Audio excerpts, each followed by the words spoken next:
So, hi, good evening, good morning and good afternoon. जिस time में भी आप देखें इसको, that is your time and that is wish from my side. Okay. Now, so we are moving towards Coulomb's law of electrostatic force, and this uh, law was given by Charles Augustin Coulomb. He was a French scientist, and his lifespan was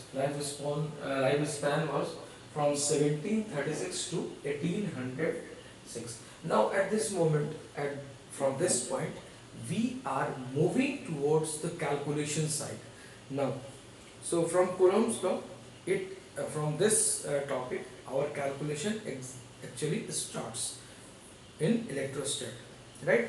So, what is Coulomb's law? What was the statement of Coulomb's law? It was for point charges, 2 point charges separated by a certain distance, right? So we can say a statement of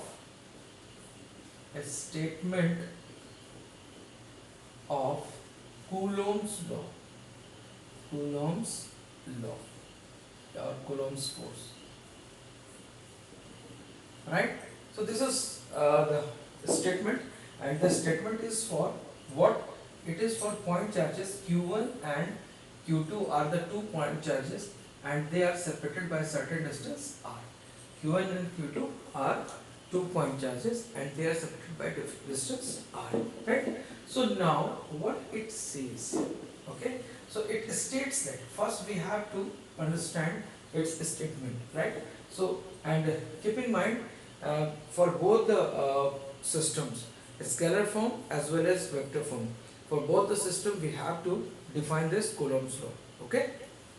So it states that the force of attraction or repulsion between the 2 point charges, 2 point charges separated by distance, the force of attraction or repulsion, and ये magnitude की बात कर रहा है, force of attraction or repulsion between the 2 point charges separated by a distance is first directly proportional to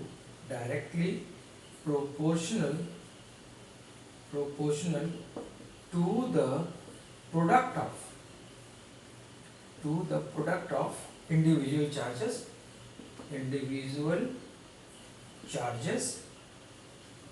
and second, it says second,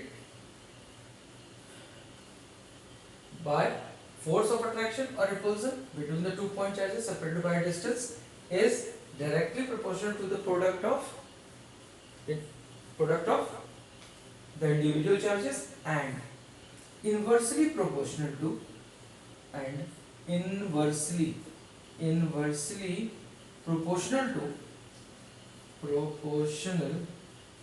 proportional to the square of the distance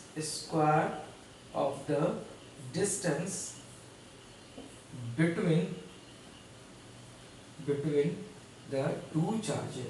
the two charges, ठीक है? सो in case अगर हम इस अभी के case में अगर हम डिस्कस करना चाहें, so the distance between the 2 charges q1 and q2 is r, ये r है, q1 और q2 के बीच की जो डिस्टेंस है वो हमारी r है, तो ये आपकी r आ गई, राइट? सेम चार्जेस है, ऑब्वियस है, तो सेम चार्जेस हैं तो हमारा फोर्स ऑफ रिपल्सन होगा, अपोजिट होते तो हमारा note of force of attraction होगा. सो नाउ बेसिकली यहाँ पर हम जो बात करेंगे फोर्स की, तो वो हम फोर्स की यहाँ पर मैग्नीट्यूड की बात करेंगे, है ना? The magnitude of force of attraction of repulsion, यानी कि मैग्नीट्यूड हम कैलकुलेट करने वाले हैं, ठीक है? So let F be the force of attraction attraction or repulsion. ठीक है ना? So ये F क्या है? F is the magnitude. This is the magnitude, right ना? So this F is the magnitude. So अगर हम magnitude हमारे को मिल गया, so F be the force of attraction or repulsion, है ना? So ये हमारा magnitude है इसका, इस F का magnitude है, minded, right? So from first क्या लिख सकते हैं? From first we can write F is directly proportional to Q1, Q2, and from second क्या लिख सकते हैं? From second लिख सकते हैं F is inversely proportional to square of the distance. ठीक, इन दोनों इक्वेशन को अगर हम कंबाइन कर दें, so this implies that F is directly proportional to Q1 Q2 by R square. ठीक है, right? Combining these two factors, so F is directly proportional to Q1 Q2 by R square, right? This is Newton. So F, we write F is equal to K Q1 Q2 by R square Newton. Now the question comes कि what is K? आखिर ये K है क्या, है ना? So K is a proportionality constant. मैं यहाँ से फिर रब कर रहा हूँ मैं.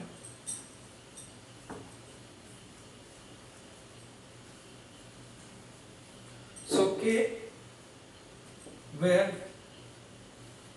K is proportionality constant, proportionality constant, and it is called, बोलिए इसका क्या नाम देंगे हम? इसको हम क्या कहते हैं? Electrostatic force constant, electrostatic force constant, right? And K की जो वैल्यू आती है, where K is equal to on experiment basis, यानी कि एक्सपेरिमेंट परफॉर्म करने के बाद एक एक्सपेरिमेंटल डेटा के बेसिस पर हम ये कह सकते हैं कि K की जो वैल्यू आती है, so K is equal to 1/4 pi epsilon naught. And what is epsilon? So epsilon is the permittivity of air. Permittivity of air, है ना? As medium, है ना? Medium. ठीक है? और इसकी जो वैल्यू है, so now अब हम आगे की बात कर लें. और K is equal to 1/4 pi epsilon not. So epsilon not को हम कहते हैं परमिटिविटी ऑफ एयर, और इसको हम ऐसे भी आपको मिलेगा permittivity of free space, permittivity of free space, right? तो ये इसका नाम है. नाउ सो K की जो वैल्यू है, so K is equal to 1/4 pi epsilon naught, and this is equal to 9 × 10⁹ 9. ये आपको याद रखना होगा, इसकी वैल्यू आती है. अब क्वेश्चन ये आता है कि what is the value of epsilon naught. So epsilon naught की जो वैल्यू आती है, that is equal to 8.85 × 10⁻12. So it is the value of epsilon naught. ये एप्सिलॉन नॉट की वैल्यू है 8.85 × 10⁻12. नाउ द क्वेश्चन इज कि what is the unit of epsilon naught. Unit of epsilon naught क्या लिखेंगे? तो आपके पास क्या मिला? F is equal to 1/4 pi epsilon not Q1 Q2 by R square. ये आपको मिला, ठीक? एप्सिलॉन नॉट की आपको यूनिट चाहिए, आप क्या लिखेंगे? 1/4 पाई F Q1 Q2 and divided by R square. यही तो होगा. ओके, नाउ सो यूनिट इसकी क्या होगी? ये आपका रिलेशन आ गया. तो यूनिट को हम क्या डिफाइन कर सकते हैं? Unit of epsilon not is equal to, ऊपर coulomb square, this is constant, no unit. ये क्या होगा? न्यूटन, और आर की यूनिट क्या होती है? Metre. So coulomb square newton, coulomb square per newton metre square, right?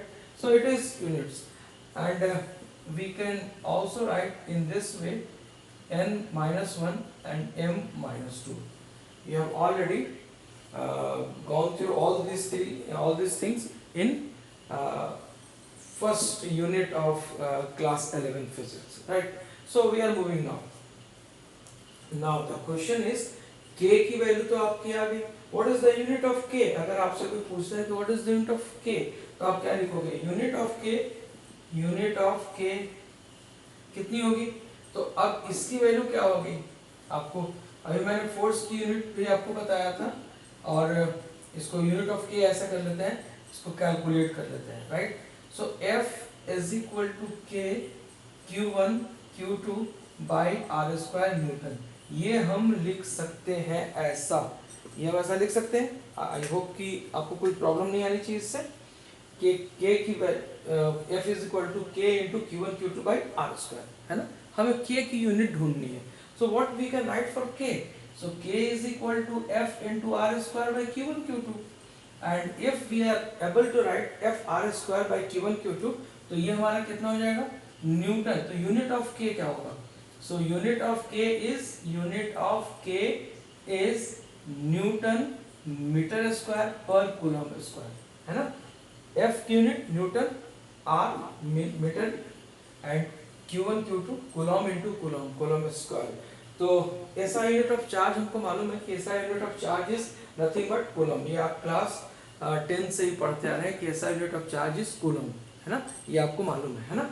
तो यहाँ तक हमारे पास k की भी यूनिट आ गई, हमारे पास एप्सिलॉन नॉट की भी वैल्यू आ गई. So now we are moving towards two unit. एक हम सीजीएस सिस्टम में भी इसकी बात करते हैं, बिकॉज ये तो हमारा एसआई सिस्टम की बात आ गई. तो इसको हम थोड़ा सा कूलम को हम सीरीज सिस्टम में क्या कहते हैं ये आपको मैं बता दूं. एक ईएसयू बताता हूं मैं, electrostatic unit of charge in series, और उसके बाद एक ईएमयू बता देता हूं मैं, electromagnetic unit of charge. Okay, so now so all this things you have to keep in mind, right? इसको हमें भूलना नहीं. वो छोटी छोटी बातें ऑब्जेक्टिव में ही पूछा जाता है, बिकॉज आपको अब एग्जाम देने हैं, तो आपको ऑब्जेक्टिव के लिहाज से भी तैयार रहना है. आपसे कुछ भी पूछा जा सकता है, राइट? सो नाउ अब हम आगे बढ़ते हैं.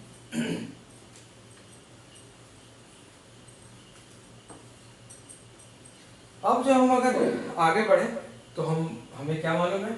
हमें मालूम है एसआई यूनिट ऑफ चार्ज. क्या लिखते हैं आप लिखते हैं कूलम, ठीक है? और इसकी यूनिट क्या होगी? सी, ठीक है? ऐसा यूनिट ऑफ चार्ज. यहाँ तक तो बिल्कुल सही है, यहाँ तक तो कोई डाउट ही नहीं है. अब क्वेश्चन आती है कि सीजीएस सिस्टम आपने पढ़ा होगा फर्स्ट फिजिक्स पार्ट 1 में, यानी क्लास 11th में, कि हमारे पास यूनिट जो है वो सीजीएस में भी हम लेते हैं, एसआई में भी लेते हैं, एमकेएस में लेते हैं. लेकिन दो यूनिट्स बहुत ही इंपॉर्टेंट है, that is CGS and SI, है ना? एसआई हमारा यूनिवर्सली अडॉप्टेड है, एसआई को हम यूज करते हैं हमेशा, but we can any time convert into CGS also.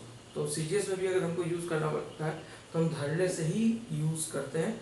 हम कभी सोचते नहीं है कि हमें सीजीएस में करना है नहीं करना है. तो सीजीएस से एसआई, एसआई से सीजीएस, ये सब हम करते रहते हैं. हम लोगों को 11th क्लास में खूब सिखाया गया है ना? Okay fine. सो नाउ अब हम मूव करते हैं कूलम की बात करते हैं, ठीक है? तो हम क्या बोलेंगे? सीजीएस इन सीजीएस सिस्टम, ठीक है? Unit of charge is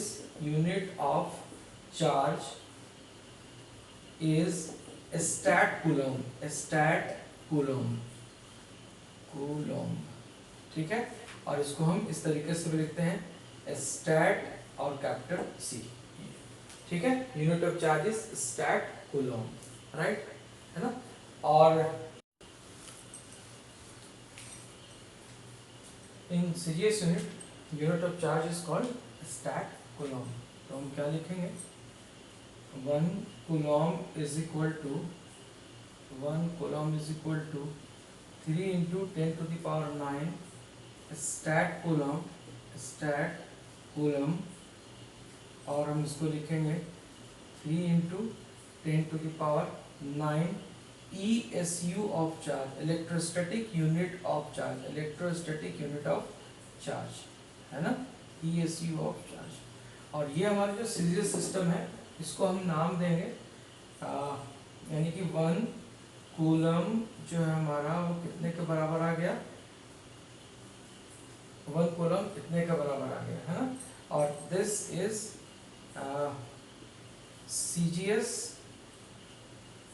CGS, electrostatic unit of charge, electrostatic unit of system, है ना। इलेक्ट्रोस्टैटिक यूनिट ऑफ सिस्टम की हम बात करते हैं, ठीक है ना। और इसको ऐसे भी आप लिख सकते हैं, इलेक्ट्रोस्टैटिक CGS सिस्टम, ठीक है, ये हमारे आती है। उसी तरीके से एक और आपको मिलेगा इलेक्ट्रोमैग्नेटिक CGS सिस्टम। तो यहाँ पर क्या आता है, यहाँ पर हमारा 1 कूलम जो होता है, 1 coulomb is equal to 1/10 ab coulomb हो जाता है, ab coulomb, and this is equal to 1/10 EMU of charge, इसको बोलते हैं EMU ऑफ चार्ज, यानी कि electromagnetic unit of charge. 1/10 ab coulomb is equal to 1/10 EMU of charge, and this is called 1 coulomb, ठीक है ना। तो ये आप दोनों सिस्टम आप याद रखिएगा कि इलेक्ट्रोमैग्नेटिक एब कूलम को ही हम बोलते हैं इलेक्ट्रोमैग्नेटिक यूनिट ऑफ चार्ज, और इसको हम बोलते हैं स्टैट कूलम को बोलते हैं इलेक्ट्रोस्टैटिक यूनिट ऑफ चार्ज, है ना, स्टैट कूलम और ESU of charge, right, ESU of charge, इसको ये बोला जाता है, राइट। तो ये आप याद रखिएगा, इट्स वेरी सिंपल थिंग। कभी कभार अगर पूछने में आ गया आपके पास कि एब कॉलम क्या होती है, स्टैट कॉलम क्या होती है, तो हम इसको इस तरीके से मेंशन कर देंगे, ये ऑब्जेक्टिव में आपसे पूछा जा सकता है, right. So now we are moving towards the vector, है ना, vector form of Coulomb's law, that is very important.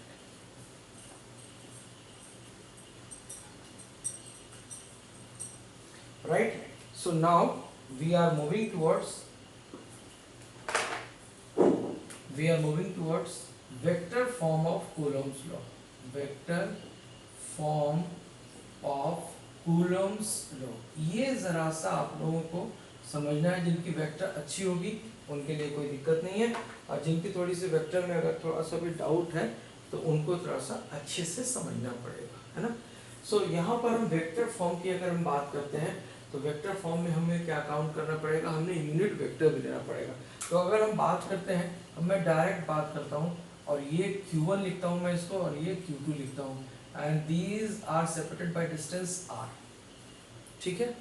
और यहाँ पर हम क्या कह सकते हैं, यहाँ पर आपके दो फोर्स पॉसिबल हैं। कौन कौन से फोर्स पॉसिबल है, एक आपका फोर्स रिपल्सिव फोर्स है, ये आपका फोर्स F21, इसको हम बोलेंगे F21 वेक्टर, और इसको बोलेंगे हम F12 vector, F12 vector. What is F12 and what is F21, सबसे पहले हमें ये डिसाइड करना होगा। Q1 Q2 तो वही पॉइंट चार्जेस है, Q1 Q2 are the point charges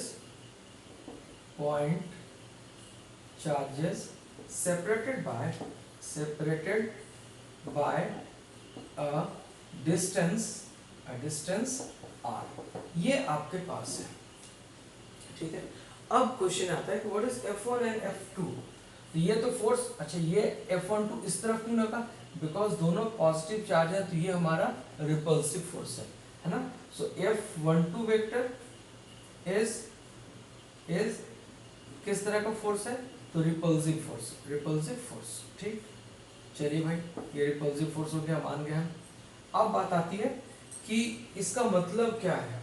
तो F12 को बोलेंगे कि force on charge Q1 due to Q2, ऐसा बोलेंगे। F12 का मतलब force on charge q1 due to q2, right? And F21 को बोलेंगे हम, this is again repulsive force, and इसको हम बोलेंगे force on q2 due to, या ऐसे थोड़ा सा और अच्छी लैंग्वेज में लिखना चाहे आप लिखेंगे force exerted on charge q2 due to q1, है ना? तो ये हमारे दोनों फोर्स हो गए। नाउ अब क्वेश्चन ये आता है, चलो ठीक है, कैसे लिखोगे? चलो लिख दिया भाई। मैं अगर डायरेक्ट लिखूंगा आप लोगों के समझ में नहीं आने का, तो सबसे पहले हम ये बात करेंगे कि हम यहाँ पर इस वेक्टर को काउंट करेंगे, यानी कि हम यहाँ पर यूनिट वेक्टर काउंट करेंगे। देखिए हम अब आगे से वेक्टर को अगर हम यूज करेंगे वेक्टर को, तो हम लिखेंगे F vector is equal to magnitude of this vector and unit vector, ऐसे नहीं, ठीक है? तो ये हमारा क्या होगा, ये हमारा फोर्स बताएगा magnitude, and this will be giving the direction of the force, है ना? और कूलॉम्स लॉ में ये भी आप याद रखिएगा कि जो फोर्स होती है along the line joining of the along the line joining of the two charges होगी, है ना? Force acts along the line joining of two charges। अगर इसको आप लिखना चाहें तो लिख लीजिएगा कि कूलॉम्स फोर्स